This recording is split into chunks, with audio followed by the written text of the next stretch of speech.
name is Matthew Wein. I will explain a few things, some of the preliminaries of Qi-Gong, and then demonstrate a few of the meditations. First thing about Qi-Gong, there's two different styles, internal and external. It's my personal belief that starting with external Qi-Gong is a little easier than with the internal practices, and will build awareness for the novice that way. Qi-Gong is always a meditation, so in that light, meditation takes on many different forms, from sitting meditation that most people are familiar with, to walking meditation, working meditation, and even into some of the fluid movements like Tai Chi is a pretty good example. One of the most important things for beginners to be aware of is breath. So the meditation can focus on feeling the breath come in all the way down to the belly and then releasing full and complete, with most of the focus on the exhale versus the inhale that most of us think about when we talk about deep breathing. Because when you exhale fully, your body naturally inhales a full breath on its own, and so you can use less effort to breathe more comfortably. Next, important, is the 70% rule. Is that if you go outside and run around for 10 minutes, you can get a very bright face, and you feel energized, and you feel really good. But if you were to stay outside for 15 or 30 minutes, you kind of start to feel exhausted and tired out. And if you could spend 10 minutes a day outside every day playing, I bet you would see a very huge difference in your life for the positive. But if you were to turn it into something you force yourself into doing, where you work, got to get out there 15 minutes, or got to make sure I play outside for 30 minutes, it starts to become work. And you're pushing yourself to do something, and when you push, you're using effort and you're causing stress. So it becomes counterproductive to the whole point of the meditation. So always remember, 10 minutes is enough. Stick with what makes it fun and enjoyable. And then lastly, that brings us to kinesthetics. Make sure that whatever class you take, whatever practice you choose, that it's based on the kinesthetic approach. In other words, what you feel immediately. You can go running every day and maybe you don't see the results for a few days, a few weeks. Maybe after a month or two you notice that you're much more long-winded and you're losing some weight. But with the kinesthetic approach, you want to feel it immediately. So taking that idea into just the breathing aspect, when you take 3 deep breaths, you should be able to immediately feel yourself relax and your body release. So that's the main point when you choose a practice, is look for that feeling. Not all teachers are the same.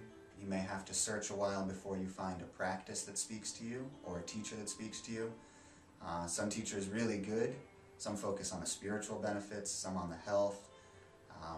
Some understand how healthy it is and that it's very easy to make a lot of money from it because it feels so good. So always look, stay aware. Awareness is the most important thing. So with those few things in mind, let's move into trying a little bit of Qi-Gong. Really important for the Qi-Gong meditation is posture. Always important for most meditations because it brings awareness into the body. And when you're aware of the body at any present moment, you're presently minded in the now.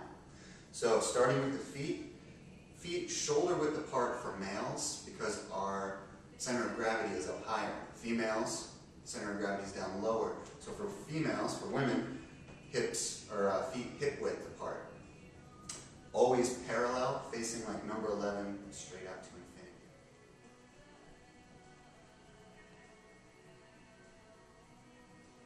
Want your arms loose and soft at the shoulders. That's why stretching a little bit beforehand, bouncing a little bit, can help loosen the body, helps relieve tension. You can think of shaking the day off, relieving tension from the day, and again just bringing the mind inside, eventually into the breath. So a gentle bounce helps bring all of the tension down through the body, down into the feet.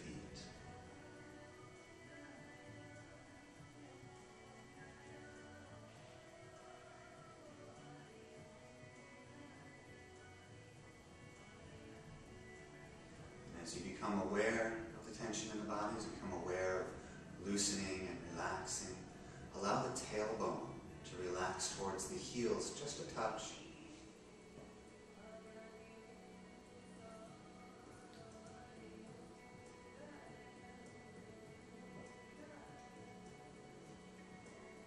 Letting the hip joints also relax.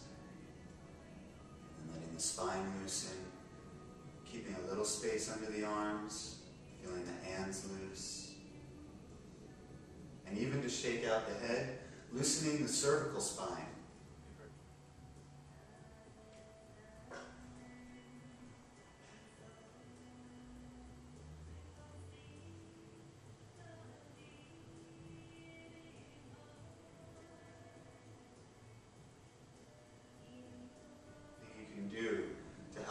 Return balance to the body. Relieve the parasympathetic nervous system, which is the fight or flight response. So head shaking, bouncing. If you can do it for 20 minutes, it does wonders for the body. But even just a few minutes, again, will bring that feeling of well-being, basing our approach on the kinesthetic. Eventually, as you bounce down, you can bring the sensation into your fingers. If you have a little trouble feeling your fingertips after bouncing for a few minutes, just shake, rattling the hands, shaking the wrists out like you're rattling doorknobs that are on the floor.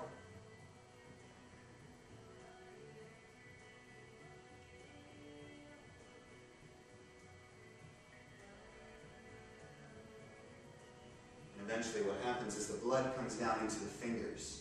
You begin to feel that tingling sort of sensation. Blood is another way that energy travels.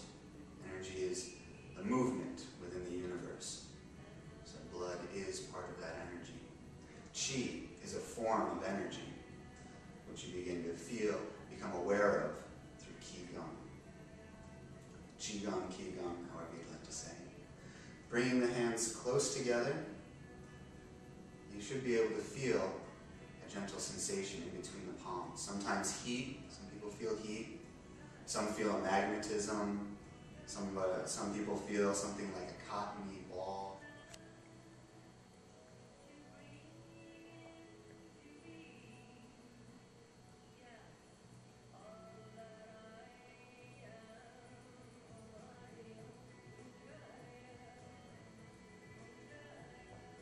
As long as you feel something, that's the most important.